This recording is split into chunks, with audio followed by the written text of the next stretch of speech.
Non, les gars, vraiment, vous pouvez pas être amateur comme ça lorsque vous allez en date. Je tombe sur une vidéo, j'espère que je vais retrouver la vidéo.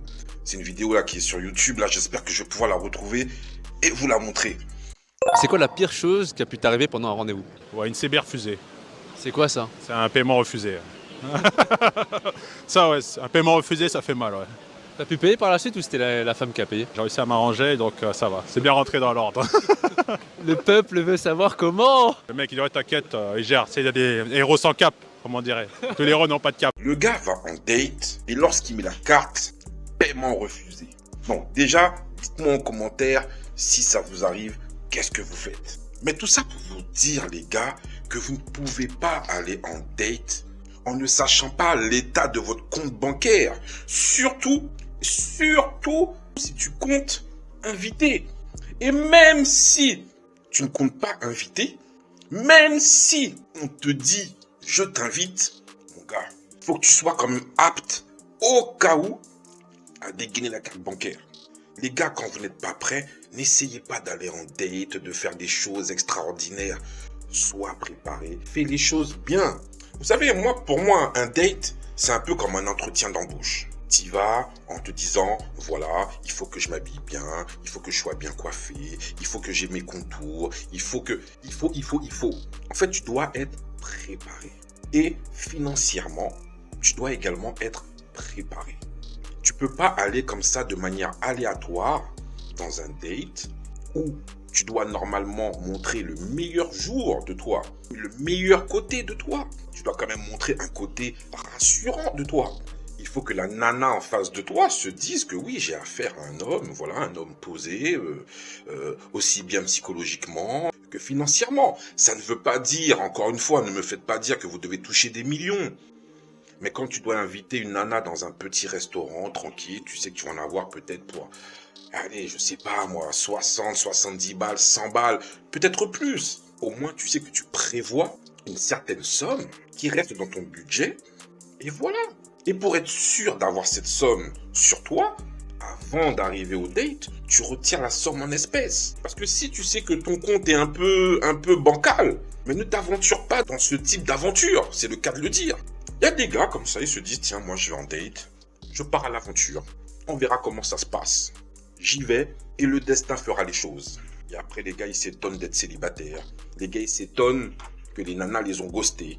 Et oui, mon gars, une nana elle t'a ghosté, tu te dis, ah, c'est bizarre, j'ai été en date, tout s'est bien passé, bon, paiement refusé, c'est elle qui a payé, mais elle m'a ghosté. Mon gars, elle t'a ghosté, oui, peut-être qu'elle s'est dit, le gars, il est pas prévoyant, il est pas, je me sens pas forcément en sécurité avec avec ce type de gars, surtout lorsque c'est le premier rendez-vous. Si c'est le 4e, le 5e, le 6e rendez-vous, la nana, elle te connaît, elle sait que t'es capable d'assurer, elle sait que bon, là, il y a eu un petit bug au niveau de ton compte, bon, c'est compliqué, elle te dit, vas-y, chérie, y a pas de souci, moi, je paye, tu payes, je paye la moitié, peu importe. En tout cas, vous êtes dans une relation, vous êtes déjà dans le truc. Mais quand tu t'aventures comme ça, dans ce type de péripéties, non, mon gars, faut se poser des questions. Non, faut vraiment que tu te poses des questions. Et comme je vous ai dit au préalable, c'est comme si vous alliez dans un entretien d'embauche. Quelqu'un qui se respecte et qui va dans un entretien d'embauche, il met toutes les chances de son côté pour pouvoir obtenir ce travail. Il va prêter attention à ses habits. Il va prêter attention à sa manière de parler. Il va prêter attention à son haleine. Il va prêter attention à être propre sur lui. Dites-moi si c'est basique ou si c'est pas basique. Et lorsque vous êtes préparé pour un entretien d'embauche, entre guillemets, en l'occurrence là pour un date, tu es beaucoup plus serein et beaucoup plus relax pour discuter de tout, de rien. Parce que tu sais déjà que tes basiques, que tes fondamentaux sont stabilisés. La base est là. Donc là, le reste, c'est à toi de jouer. Ta manière de parler, ta discussion, ta répartie. Et là, tu n'as plus qu'à faire les choses de manière, assez fluide. Mais quand tes basiques ne sont pas bien installés, c'est-à-dire que quand tu sais psychologiquement que lorsque la facture du dîner va arriver et que tu te dis, ah ouais, chaud, là, je sais pas si j'ai du cash, bon, on va tenter. Ça veut dire que pendant tout ton date, tu réfléchis à ça, tu discutes avec la nana, mais t'es même pas connecté avec la nana. Parce que pendant tout le date, t'es là, réfléchis, tu dis, waouh, est-ce que j'ai du cash? Comment je vais faire? Ton esprit divague un peu. Tu n'es même plus connecté avec la nana. T'es ailleurs. Là, t'es en train de prier ton banquier. Non, les gars, ne soyez pas amateurs comme ça. Quand vous allez en date, soyez prévoyants. Ne faites pas les choses de manière aléatoire. Anticipez énormément de choses. Bien sûr, vous allez me dire, oui, il faut pas tout calculer. Mais les gars, il faut calculer un maximum de choses.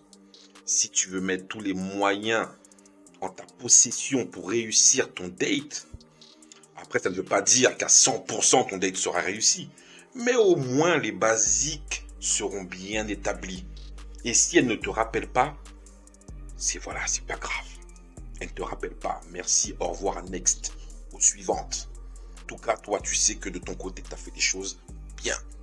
Abonne-toi, mets-moi un like. On se rejoint en commentaire. Je vous dis à la prochaine vidéo, les gars. Allez, ciao.